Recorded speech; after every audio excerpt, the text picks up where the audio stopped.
পাটিসাপটা পিঠা বানানোর এই রেসিপিটা শিখে রাখুন। প্রত্যেকটা পিঠা হবে একদম পারফেক্ট, দেখলেই মনটা ভরে যাবে। আজকে আপনাদেরকে দারুণ সুস্বাদু খিরসা পাটিসাপটা তৈরি করে দেখাচ্ছি। দুই রকম রেসিপিতে আপনারা পিঠাটা পেয়ে যাবেন, মানে দুই রকম পিঠা তৈরি করে দেখাচ্ছি, একটা গুড়ের আর একটা চিনির। এক ব্যাটার দিয়েই কিন্তু দুই রকম পিঠা আপনারা তৈরি করতে পারবেন। প্রথমেই চালের গুঁড়া নিয়ে নিচ্ছি এখানে 1 কাপ পরিমাণে, হাফ কাপ পরিমাণে দিয়ে দিচ্ছি আটা, হাফ চামচ পরিমাণে লবণ, 1 চামচ পরিমাণে দিয়ে দিচ্ছি এখানে সয়াবিন তেল, আর দিয়ে দিব একটা নর্মাল টেম্পারেচারের ডিম। ডিমটা কিন্তু অবশ্যই নর্মাল টেম্পারেচারের হতে হবে, ফ্রিজের ডিম নেওয়া যাবে না। এখন সবকিছুকে খুব ভালোভাবে একটু মিশিয়ে নিচ্ছি শুকনো উপকরণগুলোকে ডিমের সাহায্যে। এখন আমি এখানে উষ্ণ গরম পানি দিয়ে দিচ্ছি, সেটা হচ্ছে 1 কাপ পরিমাণে। পানিটা কিন্তু খুব বেশি গরম হবে না, আবার একদম ঠান্ডা পানিও দেওয়া যাবে না। তো পানিটা দেওয়ার পরে ভালোভাবে হাতের সাহায্যে এটাকে মেখে নিচ্ছি, আর মাখানো হয়ে গেলে কিন্তু আমি এটাকে 2 ভাগ করে নিব, তারপর আমি আবার পানি ব্যবহার করব। তো একটা আমি গুড়ের তৈরি করব, আর একটা ভাগ নিয়ে নিচ্ছি আমি চিনির যেই পাটিসাপটা সেটা তৈরি করার জন্য, মানে সাদা আর এখানে খয়েরি দুই রঙের পাটিসাপটা পিঠা তৈরি হবে। 2 টেবিল চামচ পরিমাণে চিনি, 1 টেবিল চামচ পরিমাণে গুঁড়া দুধ দিয়ে দিলাম, এটা চিনির পাটিসাপটা হবে। আর 1 কাপ পরিমাণে দিয়ে দিচ্ছি এখানে উষ্ণ গরম পানি। এখন একটা হ্যান্ড বিটারের সাহায্যে খুব ভালোভাবে কিন্তু উপকরণগুলোকে মিশিয়ে নিচ্ছি। এটা না থাকলে আপনার ব্লেন্ডার মেশিনের মধ্যে দিয়ে কিন্তু খুব ভালো করে মিশ্রণটা তৈরি করে নিতে পারেন।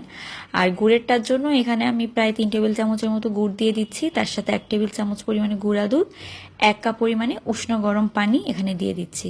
এখন এগুলোকেও ভালোভাবে মিশিয়ে নিচ্ছি। কালারটা আপনারা যত ডিপ আনতে চান সেই অনুযায়ী গুড়টা এখানে ব্যবহার করবেন।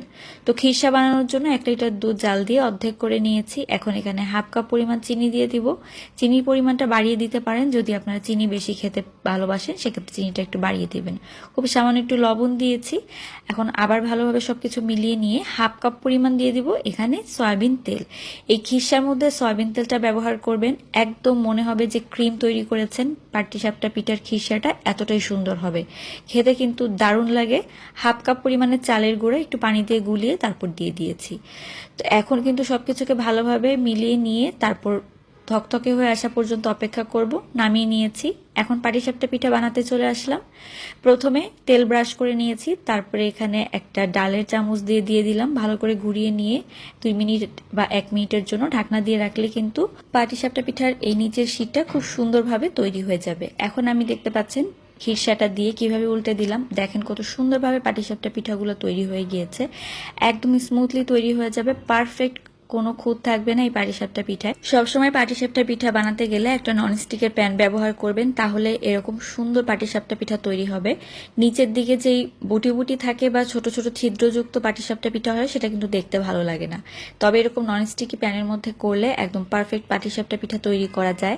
আর আমি আপনাদেরকে যে টিপসগুলো বলেছি সেগুলো যদি আপনারা ফলো করে এই পাটিসাপটা পিঠা তৈরি করেন, একদম পারফেক্ট সুন্দর পাটিসাপটা পিঠা ঘরে বসে তৈরি করতে পারবেন। পিঠাগুলো দেখতে পাচ্ছেন কতটা সুন্দর হয়েছে।